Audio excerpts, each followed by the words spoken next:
in a ball game last night. Didn't work out too well for the Phils. You know, somewhere along the line, Mick Abel had to hit a level. You know, he couldn't expect that he was going to keep doing this, and he gave up some bombs last night. His command just was not the same. But what a situation! What an up and down game last night. It was pretty entertaining if you were there. The thing about Abel is I don't know what it does now to his trade value. Did it kind of crush his trade value now that they saw him come back down to earth, or is it going to be the same desire to trade him now that Nola is undergoing some health situations? So I don't know where they turn with Mick Abel, but last night's game, Dansby Swanson, second inning, bam, gone. In the bottom of the inning, Kepi gets a fly ball home run to put the Phillies back in the lead. Third inning, bam, man, that thing was crushed. And then in the fourth inning, Bush with another bam shot, and that put the Cubs up. In the bottom of the fifth, Bohm gets a 2-run single. The Phils are up 4-3. Top of the sixth, happy. 2-run bomb. It's 5-4. Walker was in at the time, and then it just got out of control. McGuire's double off the wall, 6-4. Hernandez in, single. Tucker, 7-4. Suzuki, single, 8-4. It got out of hand at the end. So, I don't know. I don't know what to make of last night's game. They go right at it again in an afternoon game, getaway game for the Cubbies. So we'll have to look at this a little closer today and see if Jesus Luzardo can come back.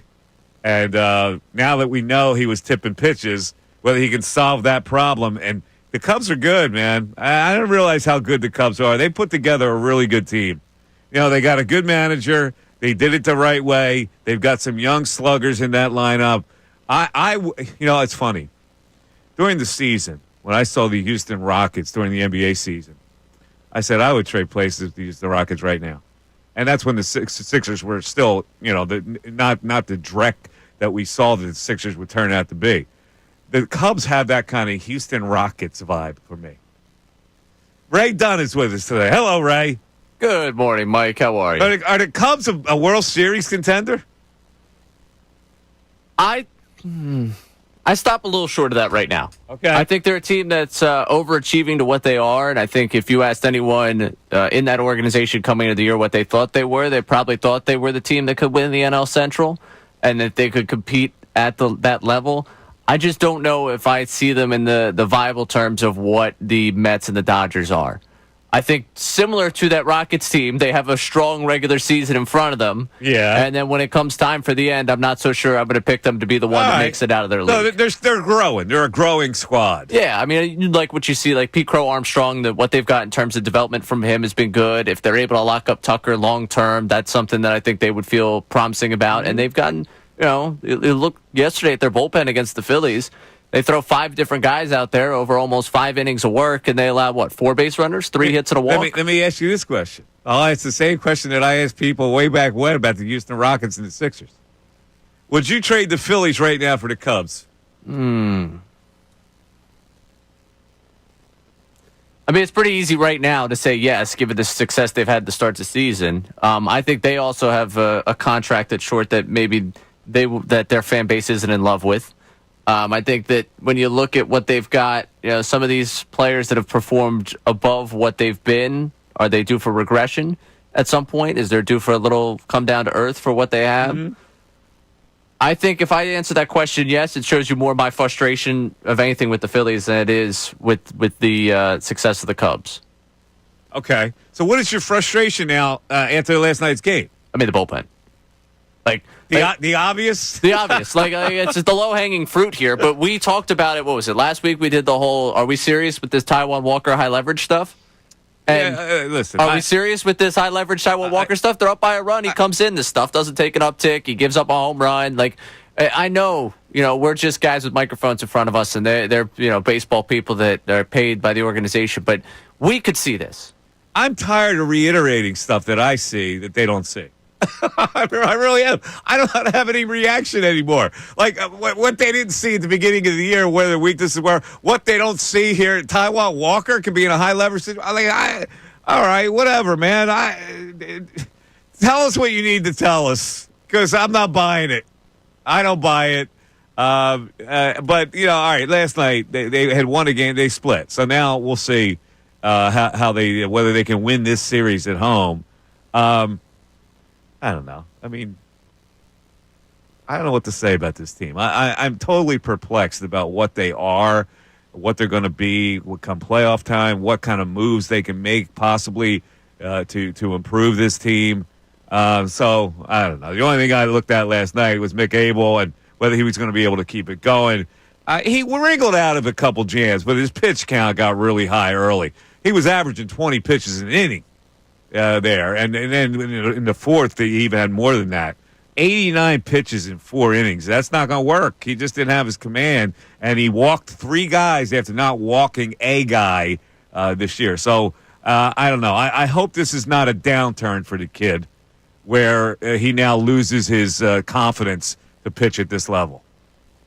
Yeah, I don't think he's gonna. I mean, I don't know. I don't know him personally. Like, I know that last year that was a problem with him. With mentally, he wasn't there. It does seem like his success early on in the year in the minor leagues, and then coming up here, he's more composed than he was at a younger age. So we'll see if that plays anything to it. I know you asked the question earlier about his trade value, and I don't think this hurts it tremendously. But I'm now curious, given the news that we got before the game yesterday about Aaron Nola and the fact that the ankle's now seemingly fine, but we have a stress reaction in his ribs.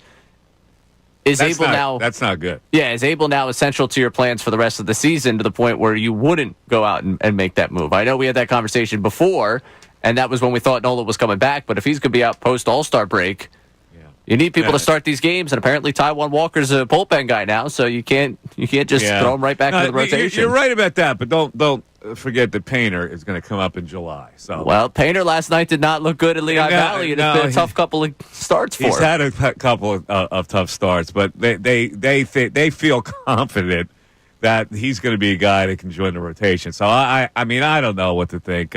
This is up to the people that were there last night. It was a fun game to be at. Oh, early on, it was a great back and forth. It was a great back and forth, and then of course on the broadcast. They had the team out there in right center field broadcasting that game yesterday. How did you like that? I didn't get to watch much of the broadcast. I got to see it up on the TV above where we were sitting. You were at the game. Yeah. Oh, that's right. You were at the game. So I like it. I mean, I like for them to get out and stretch the legs every once in a while and get to do something a little bit different, do it within the crowd. I wonder how many people like that. It's different. It's really. I thought McCarthy did an unbelievable job. It's with all that mayhem going on, it's tough to stay focused to broadcast the game. I mean, he's got this guest coming in. He's got the Fanatic messing around. He's got people rolling out a banner, like all that stuff he has to. And he's got 3 analysts there. I think it's he always shows his best when they have stuff like this, like Alumni Weekend when they do that like doorbell and someone else is walking into the booth and he's got to focus on the fact the game's happening. And he's got 2 different players that are catching up on the air together and has to keep them on with what's happening with the game. I think that's always when he's at his best, trying to kind of herd the ensemble back towards the game. I had this for you. I don't know how people liked it. I would love to hear your thoughts on that broadcast and how they did it last night, and whether you think it's necessary or not. But I had the sound down. I was doing something, and I look up, and there's Jason Kelce, and I go, not again.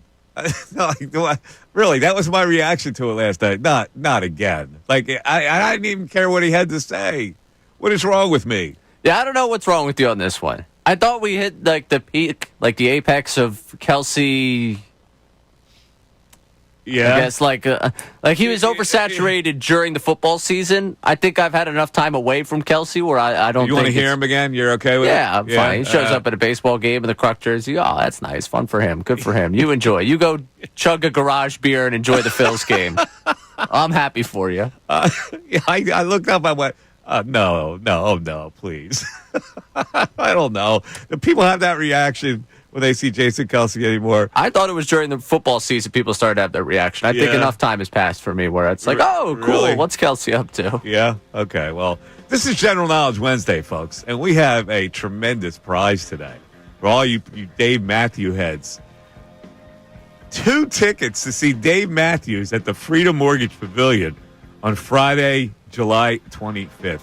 Limited tickets go on sale right now at Ticketmaster.com, but we are giving a pair of tickets today. On the other side, we will give you the topics. It is Ray versus the audience on General Knowledge Wednesday. We'll also get into some Eagles topics. Nick Sirianni, Jalen Hurts, and Saquon Barkley chatted it up yesterday at the mandatory minicamp showing. The Mike Missanelli Show, it's right here on 97.5 The Fanatic. Thanks for watching the video, guys. Appreciate you guys checking out things with the Mike Missanelli Show. If you want more from us, check out the playlist right here to get this one. Check out all the playlists. There's a lot to watch.